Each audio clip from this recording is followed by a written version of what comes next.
Hey guys, welcome to the Himprovement Podcast, where the mission is to help young men develop their character, identity, and mindset in order to activate their potential and achieve their goals in life. And so today, we're kind of changing things up a little bit, and we actually brought back one of our past guests for a second interview. And so you guys probably remember her. Her name is Lesleigh Tolin. She is a entrepreneur, life coach, and an advanced grief recovery specialist. And so for today's interview, we're going to be touching on a more specific topic, something that she decided to bring to the table, which is the 6 myths of grief and what to do about them. Thank you for coming on to the show again, Lesleigh. It is so a privilege to be with you again, Kamani. Thank you so much for inviting me. And as I said to you last time, I'm just inspired to be with your young men and to make a difference in any way that I can because of growing up with brothers and so getting men and their emotions and their wishes for life. And I hope that what we share will make a difference. Yeah, I definitely think it will. From what I've seen with reviews and such and the people that I've talked to, it seems like the content is really valuable to a lot of people. And so I'm sure that this episode will be the same. And so I guess we can go ahead and hop into it. And so since this is something that you specialize in and it's like a lesson plan, I guess we can go ahead and just hop right into it. What would you say is the first type of grief? I actually wanted to just share with your listeners, if I may, Kamani, before we step into the first myth, and say that what I'm so proud to do is that I inspire with the myths that we're going to talk about. What I do in my work is I inspire adults who have been impacted by personal loss to turn their pain into power.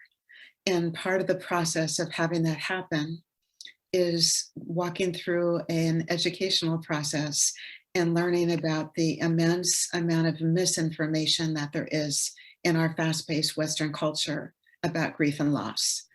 And so what seems to be so with so many of the men whom I talk to who've been raised in perhaps a militaristic or a very strict home is that they have been taught to understand that men are to be strong and not show their emotions and not cry. Strong men don't cry seems to be like a myth that is very prevalent in our culture. And it's so untrue. In fact, as an aside, just to share with you, when I met my now husband 13 years back, I remember being in a movie with him, one of our first dates. And it was an emotional movie. And when I looked over and he was shedding a tear or two, I thought, I really like this dude. I really like him, that he can show his emotions and just be so in touch with how he feels. That is so masculine to me. And that is so true with every woman I ever speak with. So I think that one of the myths that is so true in our culture are one and then two. The first is don't feel bad. And the second is replace the loss. And what I think would be a good conversation to have with you is to just cite some examples that my clients have given to me through my work with men over the last several years. And so as you're listening, guys, think about your first love. Maybe she was a woman, maybe he was a guy, whomever that first love was. Remember how you felt when you first saw him or her in your life, and that absolute joy and happiness that you had that was like nothing you ever might have felt before. And then there's in time, perhaps a breakup. And you were heartbroken. And how did you feel? You felt like hell. And maybe a guy friend said, hey, dude, don't feel bad. There's plenty of fish in the sea. There's another woman out there for you. An intellectual comment to an emotional feeling. This happens all the time. Or, don't feel bad, dude. I know your husband just left you. Okay, you're going to go online and meet another guy. What is that is so prevalent in our culture? It's about having an intellectual response to an emotional experience. And it's so unhealthy. And it's true across the nation all the time. I hear it again and again and again. We don't know how to respond emotionally to something that is in our heart. We respond many times with our head. Does that sound true, Kamani? I can definitely see what you're saying, and thinking back on ways that I've probably responded to people, and also how people have responded to me whenever I've confided in them with something. I can see what you're talking about. And I think part of that, at least on my end, whenever I said things like that, maybe just came from not necessarily knowing what else to say. I think a lot of guys are kind of geared that way, to where the mode that you immediately go into is problem solving mode whenever someone comes to you with an issue. And so I think that's probably why a lot of people do that, because it seems like really the only thing to do. I don't think people really know how to stop and empathize. There's not really a class for that people take, I guess you could say. No, there's not. There's not. Parents were not taught how to deal with loss. Grief is what we sweep under the carpet.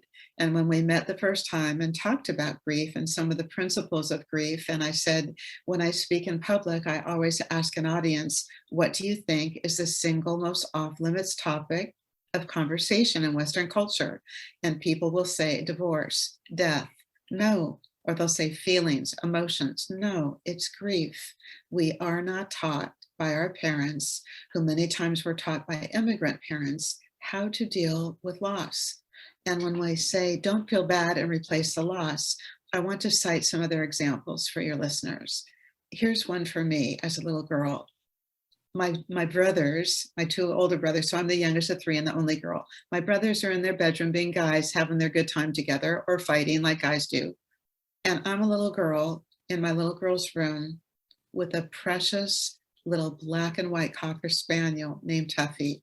Since I was 2 years old, Tuffy slept by me every night until I was 6, and he was accidentally crushed by our neighbor's car.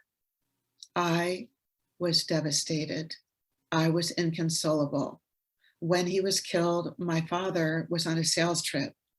When my dad came home and saw my tears, he said, "Baby, don't cry," which is an intellectual response to my feelings at the time when I'm devastated, meaning I'm uncomfortable with your tears, stop crying. On Saturday, we're going to go to the pound and buy you a new dog. And we did. Do you think I could emotionally rather bond with a new terrier after being with my little boy dog who was just killed, and I was sleeping next to him every night for 4 years? No. It probably wasn't the same. No, it's not possible. And when I speak with my clients who've had pets that they have loved and lost, many times the story is common. And you can't replace the loss until you grieve whom or what you have lost first. That's what needs to happen. And that's the kind of classes that I teach, which is how to process pain. So although my father meant well, the result was a new dog in the house that I didn't bond with ever. And my brothers barely did either. There's that. How many of you listeners, when you've broken up any kind of romantic relationship or been estranged from a friend, have had someone say to you, "Hey, she wasn't right for you anyway. There's plenty of fish in the sea." Or, "Dude, that guy wasn't right for you. Go out and get online and meet somebody new." Replace the loss is common in American culture.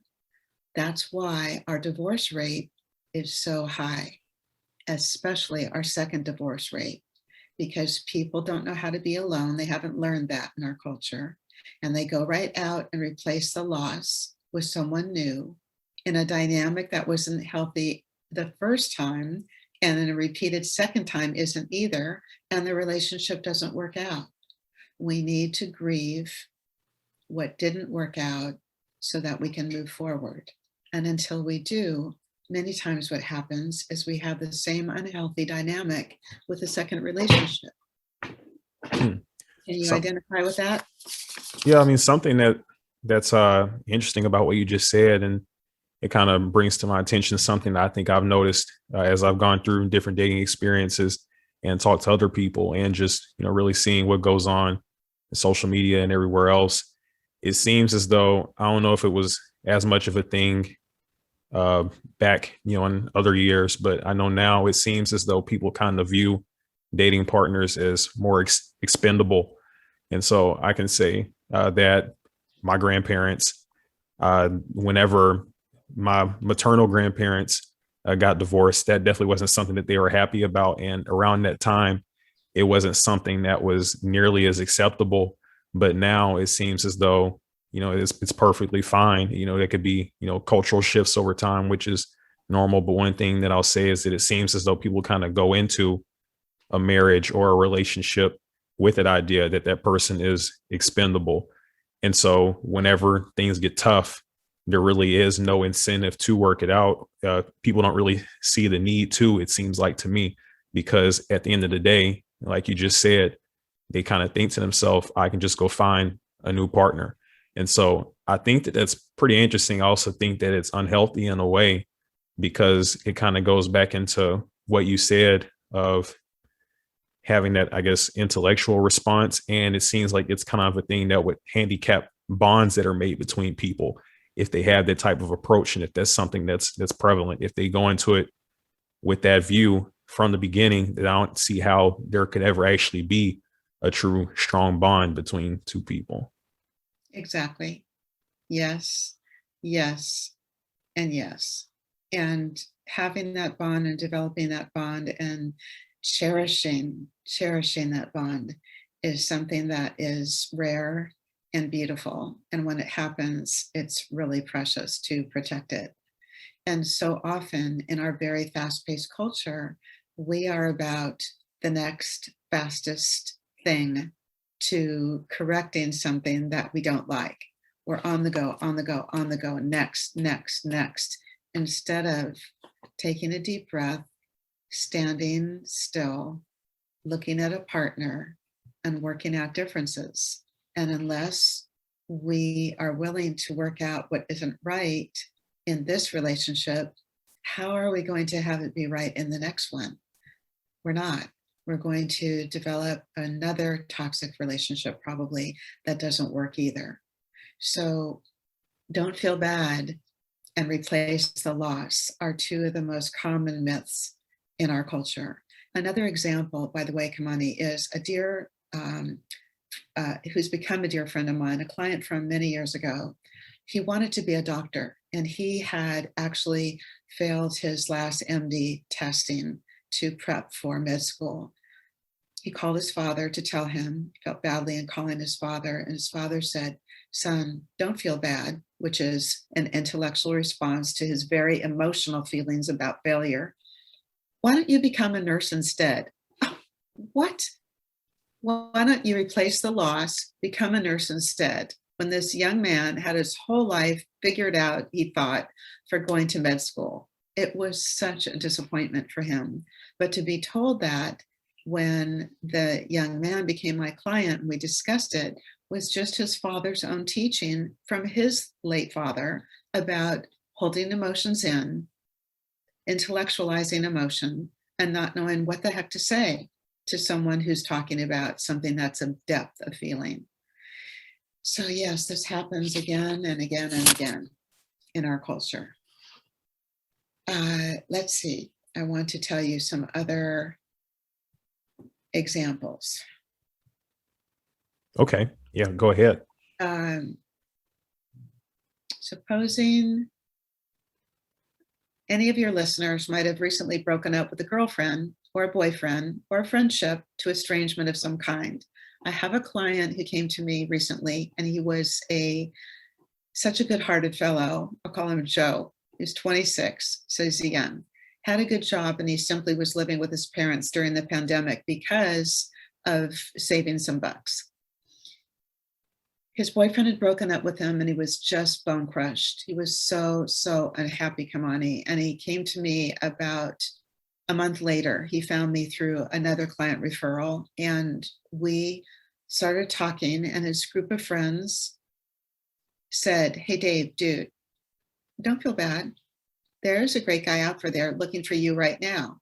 You have to come to our guys meeting.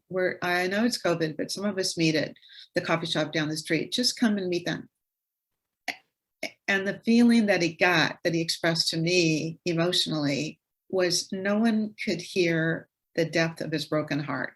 And all they wanted to do was fix it, because men, God bless men, are in a fix it mode usually, and we're more in our feelings, except sometimes, and we interact and interrelate in opposite ways at times. But they wanted to fix him, and he was just brokenhearted and needed to just lean into the way he felt about this breakup. He really loved this guy and wanted to have a life with him. And the guy just couldn't stay in the relationship, couldn't make it work, didn't want to make it work. And my client was brokenhearted. Very often, what we say in our culture, another myth, is that grievers are broken. Grievers are not broken. We all are going to be grievers at some time in our lifetime. We are in the moment brokenhearted. And what we need is to have someone listen to us so we can do something constructive about our broken heart. So that's just another example. Okay. Sometimes So yeah, that's understandable. And so from you kind of breaking it up like that and giving the examples, I think that we have a really good idea of what that myth is.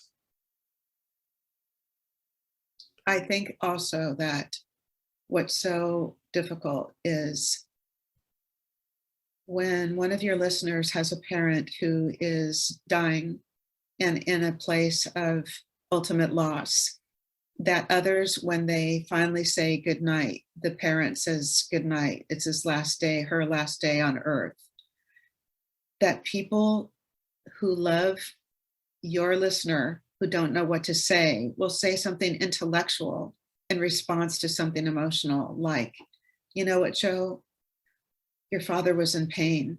Now he's not suffering any longer. So just be happy for him that he's out of pain. When the son who wanted to spend another 25 years with his dad is brokenhearted about that loss and really needs to have someone just say, I am so sorry for your loss. Tell me more about your father. How can I help and support you at this time? What can I do for you? That's a more appropriate thing to say to someone who's had that kind of loss. But we're not taught what to say. And that's just part of what our culture is about. Some of the other statements that are inappropriate, just want to mention these, are he or she's in a better place. All things must pass. He or she led a full life. Don't be sad. The living must go on. Be grateful that you had your parent for so long. These are all intellectual comments to something that is really emotional, because we don't know how to just look at our friend and say, I don't even know what to say to you. I just want you to know I'm here, and anything I can do for you, I'm here. That's a wonderful thing to say. Even to be humble and say, I don't know what to say. I'm here for you. What can I do? Okay. So it seems like the proper approach in this type of situation is to say something that enables them to fully grieve and be able to work through it, as opposed to saying something that I guess would function the way to where it attempts to cut off their grieving and have them move in a different direction. Exactly. What we're trying to do is let them go through the full course of grieving and say things that will encourage that, so that way they can fully heal or get it out of their system and then be able to move on in a healthy way, as opposed to looking for the new thing, whether it's the new dog or new partner or anything else to fill a gap.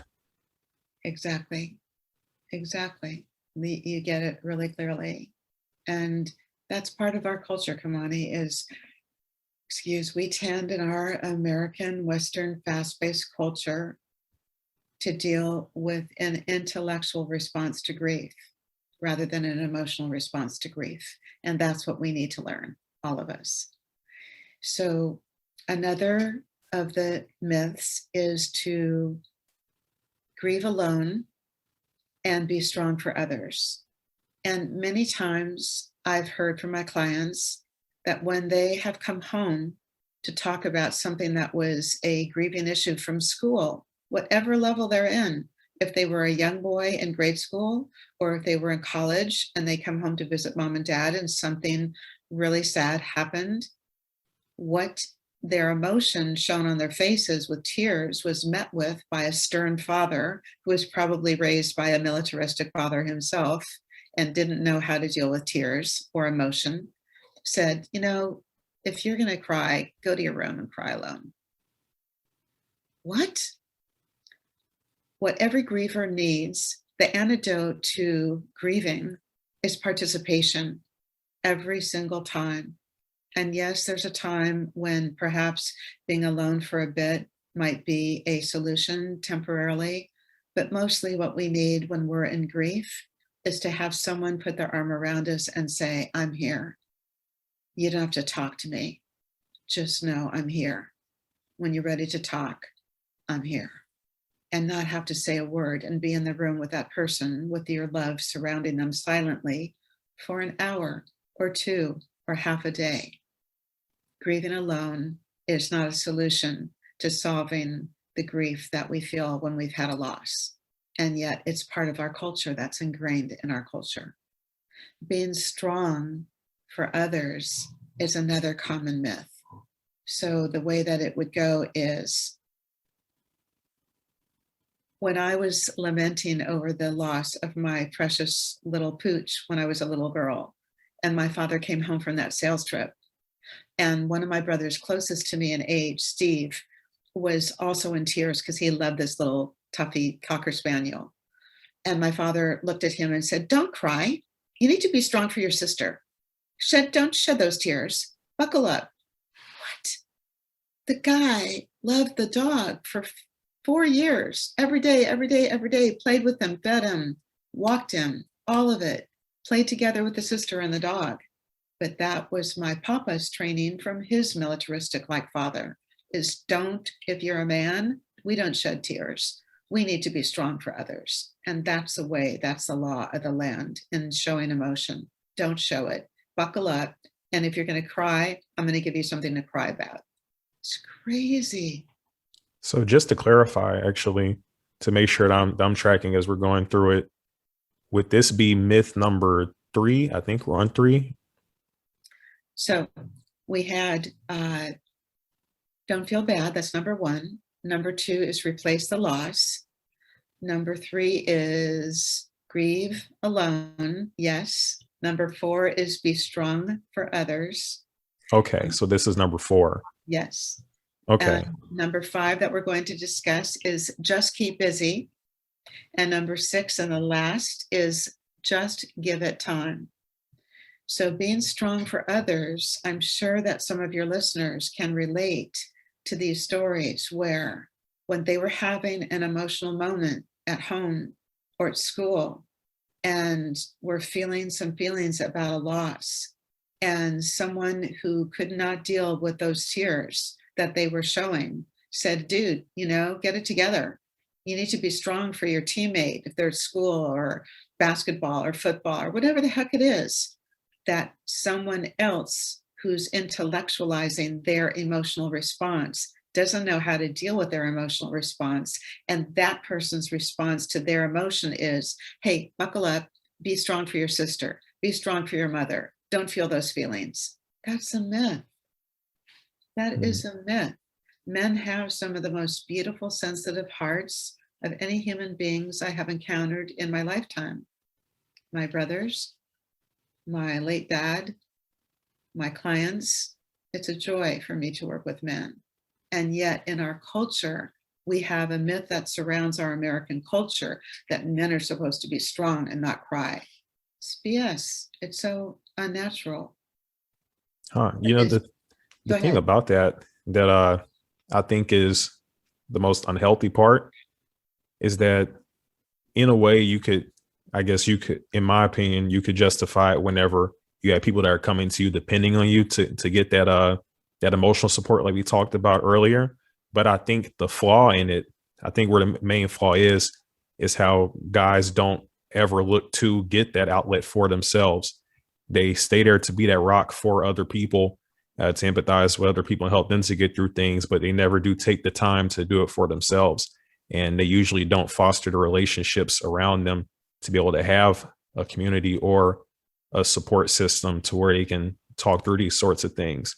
They kind of just bottle that stuff up and just let it fester on its own, like within them, instead of giving themselves that same opportunity they gave their wife or kids or anybody else to talk it through and fully grieve. They never do give themselves the opportunity. And I can even speak from personal experience how kind of holding those things, they never do fully get resolved.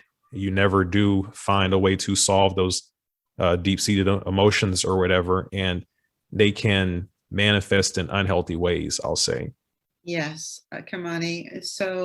I so appreciate the beauty of your words and expressing what you just did. And when we talked the first hour last month, or when that was, we talked about the definitions of grief, and that grief is the normal and natural reaction to loss of any kind.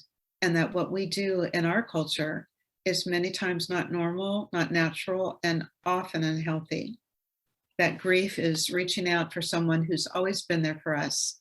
And when we want him or her for us one more time, they're no longer there. Or grief is how we feel, the conflicting mass of emotions we feel when anything familiar changes. Anything familiar changes. That means we're in grief a lot of the time. I just found out that the yoga studio that I adore and have been a part of for 20 years might close. I just found this out 2 hours before our call. I had such a mixed bag of emotions. I didn't know what to do with myself for a bit. And I thought, I'm going to look forward to talking with Kamani. We're going to talk about the myths of grief. I'm going to be present for these wonderful young men on this call and put my feelings aside. In the back of my mind, I'm like, oh my gosh, what am I going to do? This has been part of my life for so many years. This one location, it's an hour, listen to me, it's a 10-minute drive from my door, and it might close. What am I going to do? I'm already grieving it. And this is a change in a familiar pattern in my life. Is it a loss of a human being? No. Would it be a loss of people together in a community? Yes. It would be really sad. And I'm thankful that I'm able to know about how to express my emotions, and that I have the learning from this book that, I teach, so that I know how to express and process my own grief about it, if in fact this is what happens. And it's such a joy to have that knowledge, so that when one of your young men might call me because of a loss they're going through, I know exactly how to teach them to process pain. And that's the beauty of the grief recovery method that is so unique and so unusual, because it's the only method in America that is scientifically proven to be successful. So there's that. Yeah, I appreciate you sharing that. You're welcome. You're so welcome. And I don't know, do you have a chat where any of your listeners write questions while we're speaking, or does that not happen? So that doesn't happen. Okay. Most of the listeners listen to the audio of the Okay. podcast, either on Apple Podcasts or Spotify. I Okay. post the video interviews on YouTube too, but Okay. usually there's not as much interaction on there. So Okay. Well, if I can answer any questions that they have for you belatedly, it would be a joy. If anything comes after our interview today, it would be my pleasure. So those are the second or the third and fourth: grieve alone and be strong for others.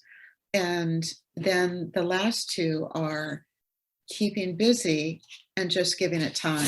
And so keeping busy, how many times have any of us and your listeners maybe been feeling down about a breakup, something sad, moving from one maybe job to another across country, maybe having an estrangement from a friend, losing an aunt, uncle, brother, sister, someone ODs whom you love, whatever it is. And those emotions that come up are so complex and difficult to deal with, that what we do rather than deal with them is we go out and we get another job, or we go out and we find a way to just keep busy. I don't want to think about that. I'm going to work 8 to 5. my sister just died, my honey divorced me, my whatever fill in the blank the loss is. I don't want to deal. I'm not going to go there. I'm going to get another job from 7 to 11. And I'm going to do this for the next year. So I avoid feeling what I'm feeling. I've heard this in my practice, private practice, again and again and again, the absolute exhaustion from a client who has tried to deal with their grief by keeping busy. It doesn't work. It's not the solution. The solution is to walk through the pain and come to the other side of it by learning how to process pain.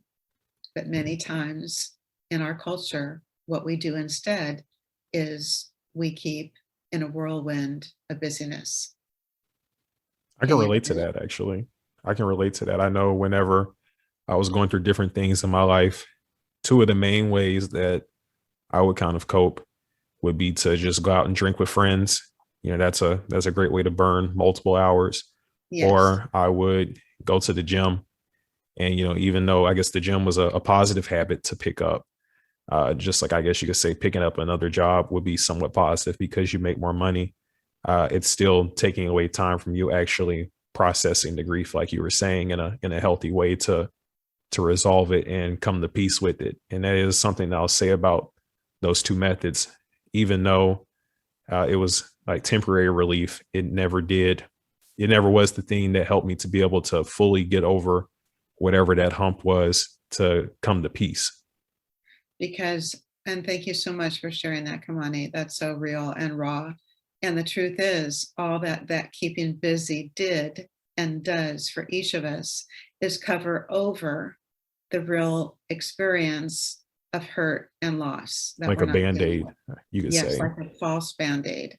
And very often when you have your guy friends, and I've had so many men in my practice and friends who get angry, like instantly angry at the smallest thing. And I look at that when I observe it and I say, what is going on? What is going on beneath that anger? Anger truly, in my world of grief recovery, is grief turned inside out. It's being angry about something that underneath that anger is loss and sadness and unhappiness that has never been dealt with. And the result is anger. And so I don't want to speak politically in this interview, but I will just say, in my humble view, that if we were to get underneath the psychology of some of the mass shootings in our country over the last 20 years, that those who have participated in it and taken others out, if we had looked at their psyche, that would have been a very, very sad state of emotions. And that is why they're driven to such violence, is that would be sadness and unhappiness and unfulfilled life unexpressed. And the result is violence, which is really a tragedy again and again and again. So I don't want to belabor that, but just to give mention to that. That's how I see that so many times underneath anger is grief.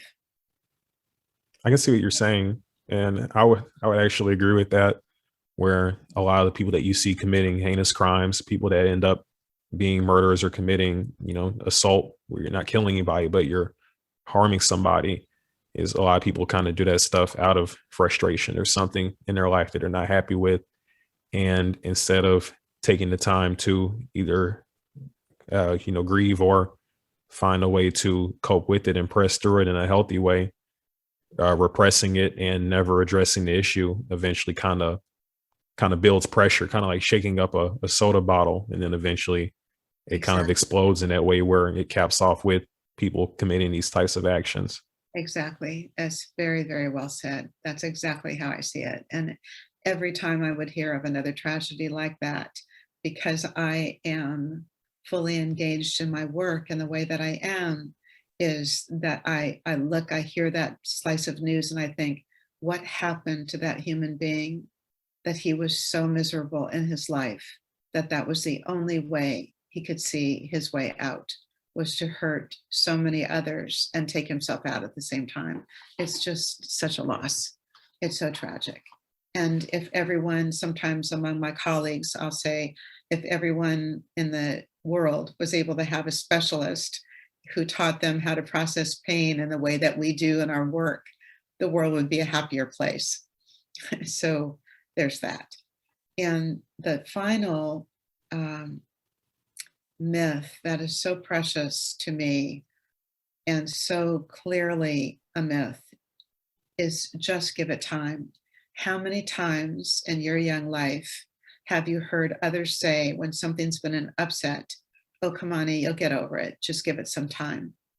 Whatever that upset has been, if it's been a loss of a schoolmate, friendship, a breakup, whatever it might be, I say to your listeners, those of you who are hearing Kamani and me now, if you have had a loss of someone in your life by death or divorce or estrangement 5 years ago, 10 years ago, 15 or 20 years ago, and when you think of this person in your heart, you can still feel searing pain.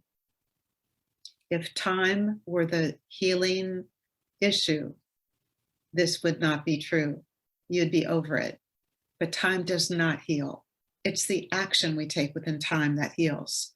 So the beauty of the program that I teach is that grief recovery program of 8 weeks is an action-based program with simple steps that are taught from 1 week to another that teaches each of us how to process pain so that the relief that my clients will have from week 1 to week 8 about any loss, whatever that great loss in their life has been, is a transformative experience from so much pain to peace of mind and heart in a way that they never expected could be possible, even for a loss that was 20 years old and still carried in their heart.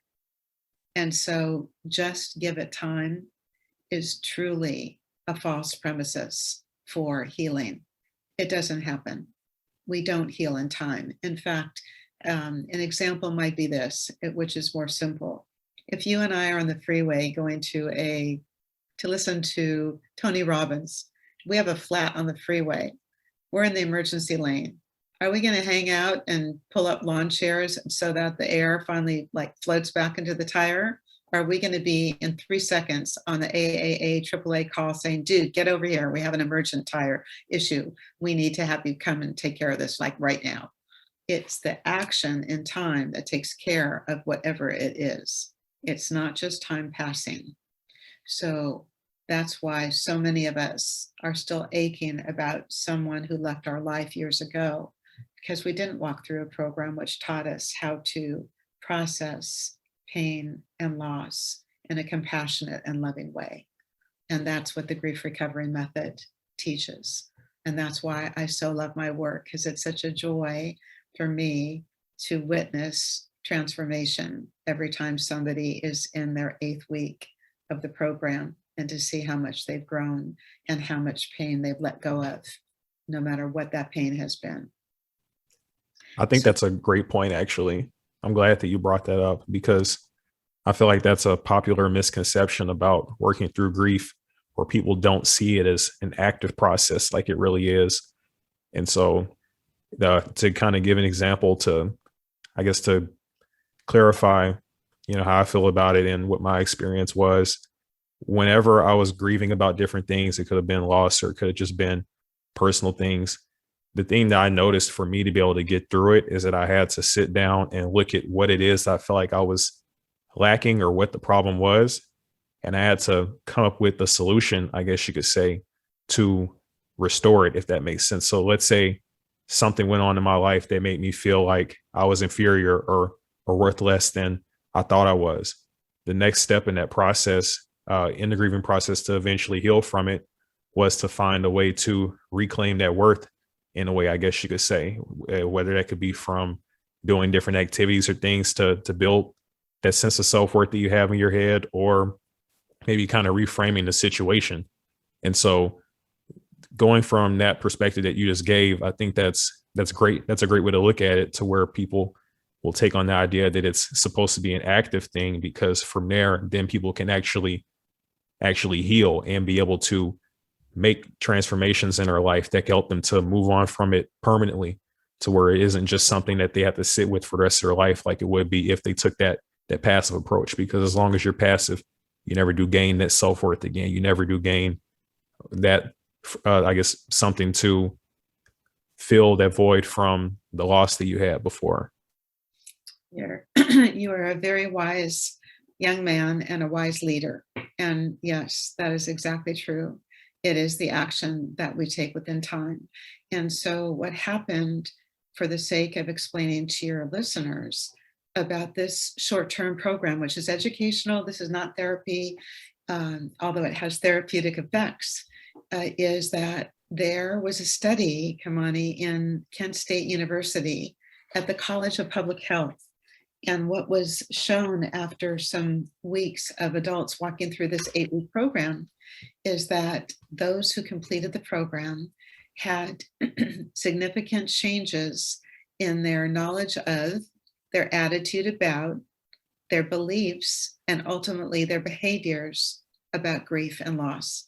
And that's the beauty of the grief recovery method. So it's an evidence-based method, which is the only evidence-based method in the United States.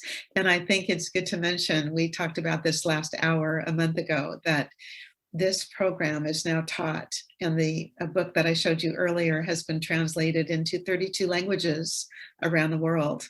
And there are offices with specialists like me in Mexico, in the UK, in Scandinavia, in Australia and New Zealand. And it's just so exciting that the world is slowly learning about this method so that people can heal and have an action-based program that's structured and an easy program to follow, not always, but a program that produces peace of mind and heart in a beautiful way. Yeah, and if your listeners are, I'm sorry, I interrupted you. Oh, no, I was just going to say that that's great. I appreciate you bringing it up for the listeners. If any of them are encouraged to want to hear more, I know that you'll let them know how to contact me. Yeah, definitely. So same thing from the other interview. I'll make sure to have all of your links listed on this one. So that way, if those people are listening and they decide that they want to find an action-based program that can help them deal with their grief, process it. And also, I would say they could probably learn how to help others to deal with their grief, how to be a better support to the people that they care about. I'm sure that they can check out your links and they'll be able to find that information. Absolutely. And on my website, there are, under the tab of resources, there's some wonderful articles that they can download that are complimentary. So there's that resource as well. So thank you so much, Kamani. It's been such an honor to be with you again. I so appreciate your good work and the leadership that you have for your followers. And I am so happy that we linked up together. Really my honor.